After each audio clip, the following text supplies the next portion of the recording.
फिलिपियों 2:21 यहाँ लिखा हुआ है। 2:21 में मेरे प्यो मैं पढ़ रही हूँ। फिलिपियों 2:21, क्योंकि सब अपने स्वार्थ की खोज में रहते हैं, ना कि यीशु मसीह की। आप सभी लोग जानते हैं संसार में हर एक मनुष्य अपने ही स्वार्थ के क्या कर रहे हैं, खोज कर रहे हैं, अपने स्वार्थ को पूरा करने के लिए खोज रहे हैं मेरे प्यो। लेकिन यहाँ बाइबल क्या कहती है, क्योंकि सब अपने स्वार्थ की खोज में रहते हैं। हर एक मनुष्य अपने स्वार्थ के खोज में रहते हैं, ना कि मसीह यीशु की मेरे प्यो। लेकिन आज बाइबल हमें एक बात को बता रही है और हमें दूसरों की चिंता करने के विषय में प्रभु जो है हमें इंकरेज कर रहा है, प्रोत्साहित कर रहा है। और प्रभु का वचन कहता है कि हमारे अंदर मेरे प्यो, हमने पहले ही पढ़ा फिलिपियों 2:4 और 5 में कि परमेश्वर का वचन कहता है कि जैसे यीशु मसीह का स्वभाव था, हमारा भी स्वभाव वैसा ही होना चाहिए। यीशु मसीह का स्वभाव था कि वो दिन दुखियों पर दया करता था, वो कंगालों पर अनुग्रह करता था, वो विधवाओं की सुधि लेता था, वो गरीबों को अपने पास बुलाता था। और लेकिन यहाँ वचन क्या कहता है, आज संसार में हम देखते हैं कई ऐसे विश्वासी भी स्वार्थी हो चुके हैं। पहले अपने आप का देखते हैं, अपने घर का पहले देखते हैं, अपने जेब का पहला देखते हैं, फिर दूसरों के बारे में बाद में सोचते हैं। लेकिन वचन क्या कहता है, जैसे मसीह यीशु का स्वभाव था वैसे ही हमारा स्वभाव होना चाहिए मेरे प्यो। हम अपने स्वार्थ के लिए नहीं परंतु दूसरों के लिए चिंता करें। हमारे अंदर यदि अपने स्वार्थों को यदि हम पूरा करते रहेंगे तो हम जो परमेश्वर जो चाहते हैं हम कब हम पूरा करेंगे मेरे प्यो। अभी वो समय है कि हम अभी जो परमेश्वर चाहता है हम उनको करें। हालेलुया।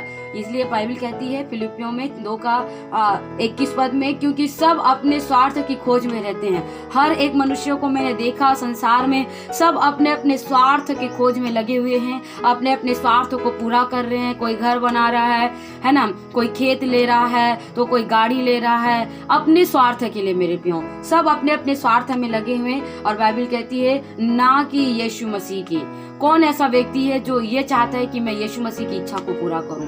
यदि आप चाहते हैं कि मैं आज यीशु मसीह की इच्छा को पूरा करूं तो परमेश्वर अपनी इच्छा को प्रकट कर रहा है और वो कहता है कि हमें इन दिनों में कंगालों की सुधि रखना है, कंगालों के ऊपर दया करना है। हमें अपने हित की नहीं परंतु दूसरों की हित की हमें चिंता करना है मेरे प्यो। और एक वचन और है, मैं आप लोगों के साथ पढ़ना चाहती हूँ नीति वचन की किताब में मेरे प्यो। और नीति वचन उनका 21:13 पद में बहुत ही सुंदर वचन लिखा हुआ है। नीति वचन 21:13 पद, जो कंगाल की दोहाई पर कान ना दे वह आप पुकारेगा और उसकी सुनी ना जाएगी। सचमुच में मेरे प्यो यहाँ एक सुंदर वचन लिखा है और कहता है जो कंगाल की दोहाई पर कान ना दे। आज हम देखते हैं कई बार रोड में चलते चलते ऐसे कई सारे अनाथ गरीब लोग बैठे रहते हैं जो हमें पुकारते हैं कुछ मांगने की आशा से, लेकिन हम क्या करते हैं, कई बार सुनकर हम अनसुना कर देते हैं और आगे निकल जाते हैं। लेकिन यहाँ बाइबल एक बात बता रही है हमें, जो कंगाल की दोहाई पर कान ना दे, जो कंगाल होते हैं और यदि वो हमें दोहाई दे रहे हैं कुछ मांगने की आशा से, यदि आपके पास है तो बिल्कुल दीजिए मेरे प्यो, हेल्प कीजिए, मदद कीजिए, क्योंकि यीशु का स्वभाव है मदद करना, प्रेम करना, दया करना, तरस खाना मेरे प्यो। और यदि हम ऐसा नहीं करेंगे, यदि हम कंगाल की दोहाई पर है ना सुनकर हमको अनसुना करेंगे तो बाइबल क्या कहती है, वहां आप पुकारेगा और उसकी सुनी ना जाएगी। और जब हम पुकारेंगे परमेश्वर को तो परमेश्वर भी हमारे शब्दों को सुनकर अनसुना करेगा। मतलब जैसा आप करोगे वैसा आप पाओगे मेरे प्यो। बाइबल एक सुंदर वचन लिखता है कि आप यदि अपेक्षा करते हो कि लोग आपके साथ अच्छा करें तो सबसे पहले आपको उनके साथ अच्छा करना होगा। और यहाँ एक वचन लिख भी दिया परमेश्वर ने, यदि हम कंगाल की दुहाई पर कान नहीं लगाएंगे, सुनकर अनसुना करेंगे तो एक समय भी आएगा जब हम परमेश्वर को पुकारेंगे तो परमेश्वर भी ऐसा ही सेम करेगा। वो भी हमारे शब्दों को सुनेगा जरूर परंतु सुनकर अनसुना कर देगा मेरे प्यो। हालेलुया। इसलिए यदि आप अपने लिए अच्छा चाहते हो तो आप दूसरों के लिए भी अच्छा करो। आमीन। प्रभु आपको इन वचनों के द्वारा भी आशीष दे। और एक लास्ट मैसेज, एक लास्ट वचन है जो है रोमियो की किताब मेरे प्यो, रोमियो उनका हम देखेंगे 12 अध्याय, रोमियो 12 अध्याय 12 का हम 8 पद देखेंगे, 12 का 8, रोमियो 12 का 8। जो उपदेशक हो वह उपदेश देने में लगा रहे, दान देने वाला उदारता से दे, जो अगुवाई करे वह उत्साह से करे, जो दया करे वह हर्ष से करे। मेरे प्रियो, यहाँ बाइबिल सचमुच में एक सुंदर वचन को लिखता है और कहता है कि दान देने वाला उदारता से दे। मेरे प्रियो, कुड़कुड़ मन से नहीं देना है हमें। जब हम किसी को दान देते हैं तो हमारे अंदर कड़वाहट बनाकर हमें दान नहीं देना है, प्रेम के साथ, उदारता के साथ हमें देना है मेरे प्रियो। और बाइबिल कहती है जो दया करे वह हर्ष से करे मेरे प्रियो। और यदि आप दया करते हैं अनाथों के ऊपर, कंगालों के ऊपर, तो प्लीज आप हर्ष के साथ करें। और अभी वो समय हमें मिला है मेरे प्रियो कि हम इस समय में हम एक दूसरे का हेल्प करें, एक दूसरे का हम मदद करें, क्योंकि ये समय शायद हमें फिर से लौट कर हमारे पास नहीं आएगा।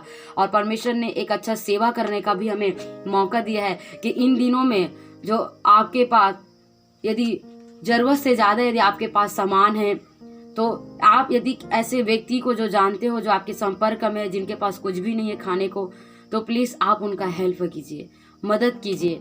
और यही चाहता है मेरा परमेश्वर कि इस समय में, इस घड़ी में हम एक दूसरे का हेल्प करें, एक दूसरे का मदद करें, ताकि परमेश्वर हमें आशीष दे।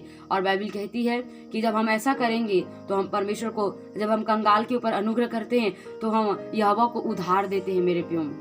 और बाइबिल ये कहती है कि हम जब है ना कंगालों की सुधि रखते हैं, कंगालों के ऊपर दया करते हैं, तो परमेश्वर विपत्ति के दिन हमको बचाएगा भी मेरे प्रियो। और बाइबिल हमने सीखा पहले ही पद में कि हम अपने हित की नहीं परंतु दूसरों के हित की हमें क्या करना है, चिंता करना है मेरे प्रियो। और आज हम देखते हैं कि संसार में बहुत सारे ऐसे लोग हैं जो अपने स्वार्थों को पूरा करने में लगा हुआ है। लेकिन मसीह भाई और बहनों, मैं आपको एक बात बताना चाहती हूँ, हम मसीहों को, चाहे हमारा स्वार्थ पूरा हो या मत हो, हमारा घर बने या मत बने, हमारे पास गाड़ी हो या मत हो, लेकिन ये समय जो हमें परमेश्वर ने दिया है, ये समय हम पूरे रीति से तन मन दे करके हम एक दूसरे के एक हेल्प करें और एक दूसरे की चिंता करें, एक दूसरे का मदद करें, क्योंकि परमेश्वर यही चाहता है मेरे प्रियो। प्रभु आपको इन वचनों के द्वारा आशीष दे। और मैं चाहती हूँ कि इन दिनों में सचमुच में आप एक दूसरे का हेल्प करें, एक दूसरे की चिंता करें, अपने हित की नहीं परंतु दूसरों के हित की आप चिंता करें मेरे प्रियो। ऐसा करोगे तो मैं विश्वास करता हूँ कि परमेश्वर आपको बहुत ज़्यादा आशीष देगा, क्योंकि परमेश्वर का वचन जो वादा करते हैं हमारा परमेश्वर उनको पूरा भी करता है। और परमेश्वर ने भजन संहिता 41:1 में परमेश्वर ने वादा किया है, यदि हम कंगालों के ऊपर दया करेंगे, अनुग्रह करेंगे, तो विपत्ति के दिन वो हमको बचाएगा मेरे प्रियो।